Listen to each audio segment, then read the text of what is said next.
So we have also encountered individual spirits of Spartan warriors who live in the planetary realm and actually work with them within the house, or I should say I do now.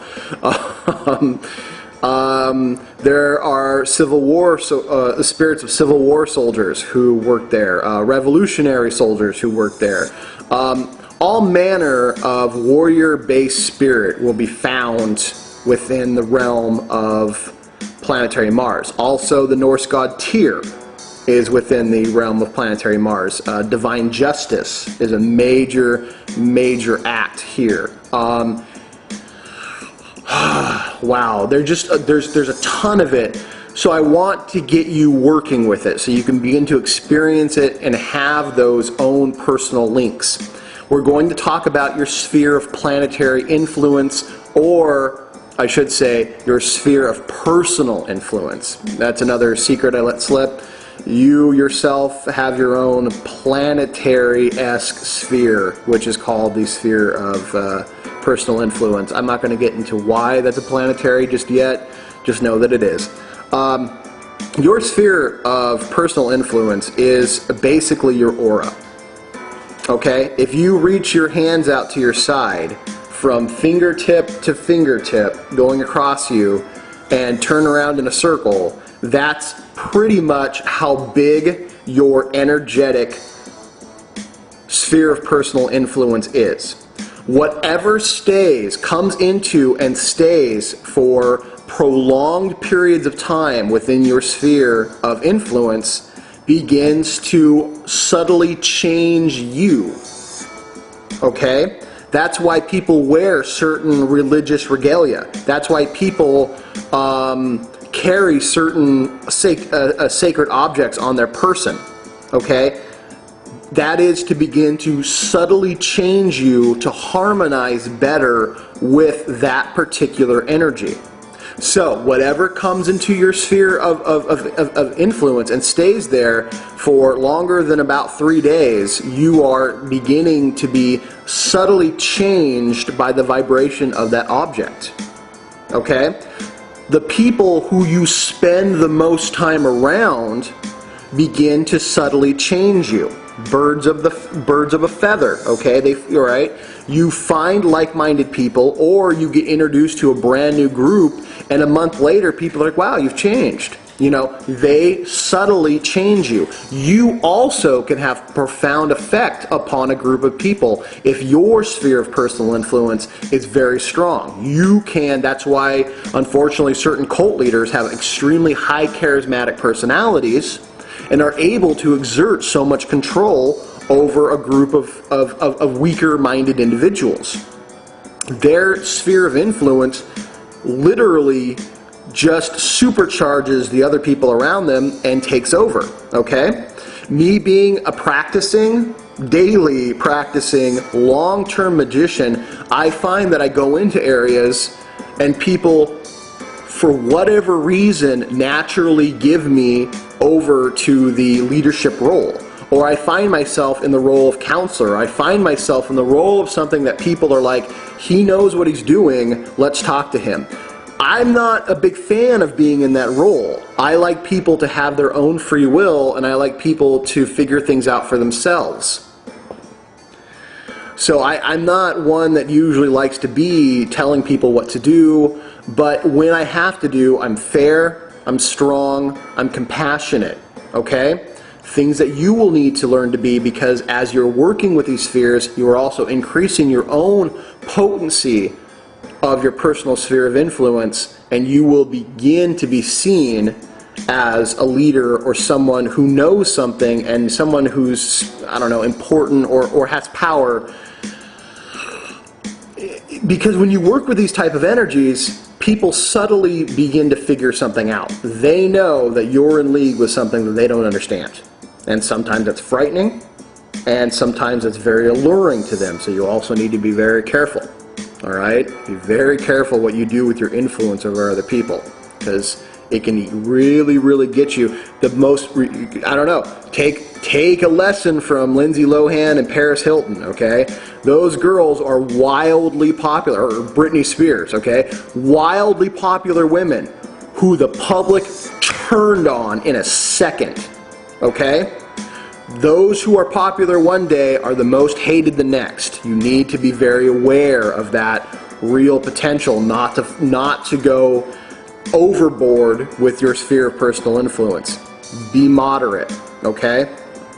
So, your sphere of personal influence, what we're going to do is create what's called a sphere of planetary Mars for you to stand in, to sit in, to lay down in, to contemplate in. This is very simple.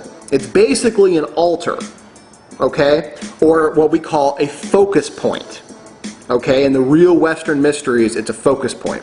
I'm showing you a picture of my candle of Mars that I light every time that I am going to work with the planetary sphere of Mars, or I have one made, or I make one myself.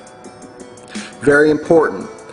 Within this candle of Mars are herbs of Mars. So you have bay, you have basil, you have, I don't know if I'm going to give them all away just yet. But bay and basil are two major ones. If you get bay, basil, you're set, you're golden. There's a whole lot more. Cinnamon, cayenne, yeah, maybe I'll give us some more away. Cinnamon, cayenne, let me think here. Vervain is in there. I'm trying to think of the ones that are most appropriate that you can get, that are easy. Garlic's in there. These are things that I've dried and crushed and have put into my own candles, or I've dried and crushed and I've set in a bowl as an incense. Okay? So, let's just break it down. Find an area that you can set up, at least temporarily, a focal point. It can be on the floor, it can be on a table. It really doesn't matter. You just need to be within your sphere of personal influence and have that within your sphere of personal influence. You know what I mean? Have it close to your aura. So you want to be either standing. I actually lay down a large red cloth. Okay, so I can stand in it. All right. I bring in my sword of power. Okay, I have an axe of severity. I have a chain of siege, and at one point I had a spear of destiny. Now it's interesting.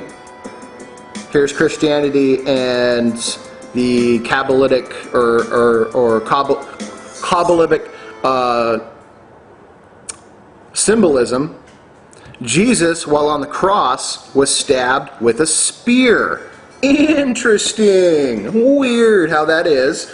How the side he was stabbed in the right side with the spear. On the tree of life, the heart of the Christ Center lies between the sphere of Mars and the sphere of Jupiter. The sphere of Mars pierces, wounds, does the wounding of the sphere of the Sun, or sphere of the Christ Center. How funny is it then that Jesus on his crucifixion was stabbed in the right side by a Roman soldier. Rome is a major part of Mars. It is all symbolic. The story of Jesus didn't happen. The metaphor of Jesus is the most powerful thing perhaps the world has ever seen in regards to Tipperoth. In fact, one of the opening prayers is, Angel of Geburah, great soldier of Mars, strike if it must be so, but make me stronger so that I may become worthy of the influence of Tippereth, worthy to be a Christ. Interesting. Very interesting. This is why I don't read the Bible, folks. So, alright, let me get back to it. Find an area, find a red cloth that you can put on a table, or a red cloth you can put down on the ground and stand on, okay? Find a red candle or white candle with red writing, alright? Preferably a red candle, because that's going to be easier for you. With a toothpick or with a knife, but be careful, carve in the planetary symbol of Mars and scratch in the word Mars.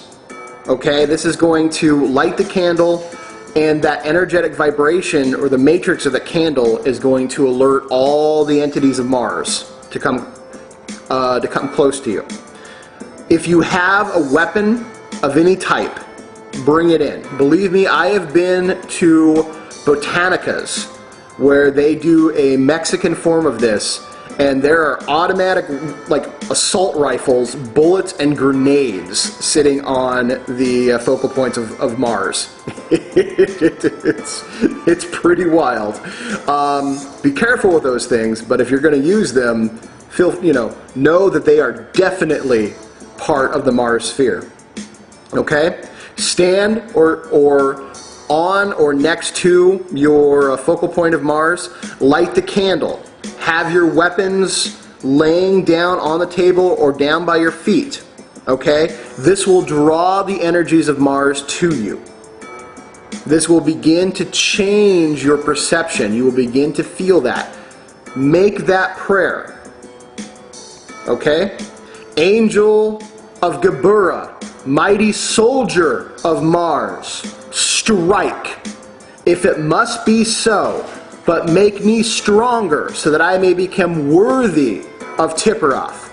Say that with conviction and passion, knowing that you might get a little bit of a karmic kick in the butt by some Mars entity that says, you know what, you need to change, you need to stop this habit, you need to stop this action, you need to stop with this, what you're doing, because it's going to get you hurt. And it might get you in a little bit of trouble, but you will get back and you will rebuild stronger because of it. It's like a drill sergeant who pushes you, okay? Pushes you past your limits, calls you out on some of your shit, but makes you stronger in the process. I'll be right back.